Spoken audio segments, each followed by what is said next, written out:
Hey guys, it's Richard with BlueSheepDog.com here. I'm here to talk to you today a little bit about the three tiers of police and citizen encounters. So a lot of confusion about this. People that are not in law enforcement, regular citizens, generally don't have any real concept, most of them, with how this is, how this plays out. A lot of new officers coming through the academy kind of struggle with these concepts. And quite frankly, a lot of officers that have even been on the street for a while wind up having some confusion about some of these ideas.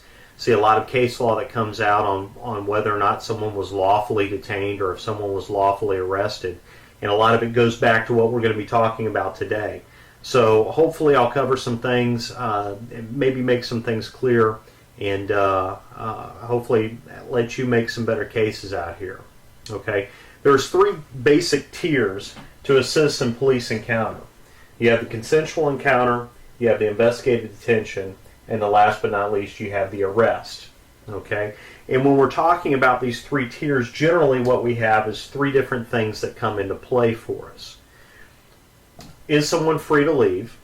What information do we need to affect one of these encounters?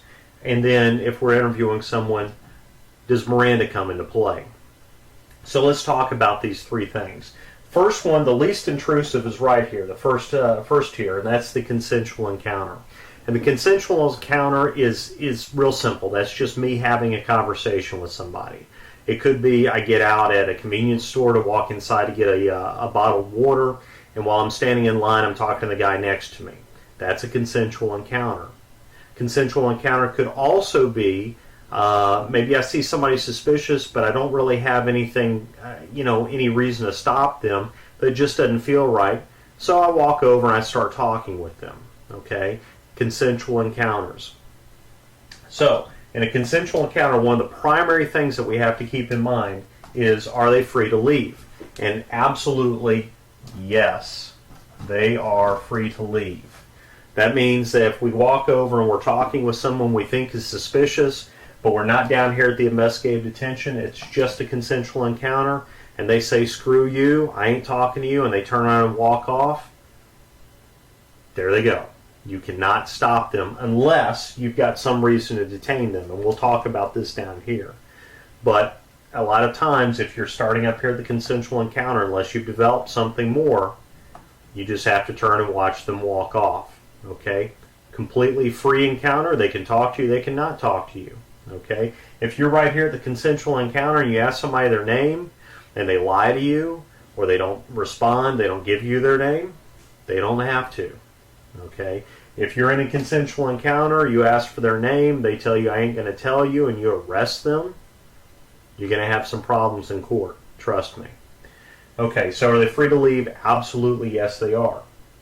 What information do you need to initiate a consensual encounter? None. Okay? You don't have to have any specific information. You don't have to have a complaint. You don't have to have anything.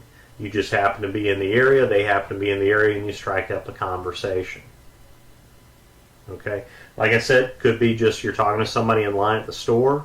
It could be you see somebody at the bus stop. They're not really doing anything unusual, but maybe it's a high crime area, and you kind of want to maybe just talk with the person, kind of feel them out a little bit. Could be that you're just walking in and checking on some business owners, or you're walking a neighborhood, walking an apartment complex, and you're getting to know people in the area. Okay, you have to. You don't need any information whatsoever to strike up a conversation with anybody. Last but not least, do you need Miranda? Nope. They're not in custody. They're not being detained.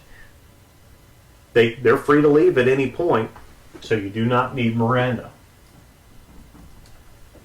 Okay, so this is the first level, just a consensual encounter. They're free to leave. You don't have to have any information to strike up a conversation, and you do not need Miranda.